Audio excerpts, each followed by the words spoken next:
بسم اللہ الرحمن الرحیم۔ شروع اللہ کے نام سے جو نہایت مہربان اور رحم فرمانے والا ہے۔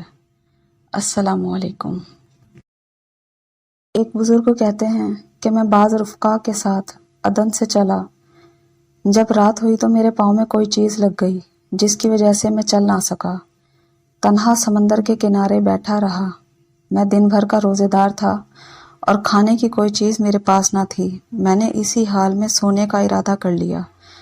دفعتاً میرے سامنے 2 روٹیاں، ان میں ایک پرندہ بھنا ہوا رکھا ہوا تھا، آئیں۔ میں نے پرندے کو اٹھا کر الگ رکھ دیا کہ ایک کالا حبشی میرے سامنے آیا۔ اس کے ہاتھ میں لوہے کا گرز تھا۔ مجھ سے کہنے لگا، اور یہ کار کھا لے۔ میں نے ایک روٹی اور تھوڑا سا پرندہ کھایا اور باقی ایک کپڑے میں لپیٹ کر اپنے سرہانے رکھ کر سو گیا۔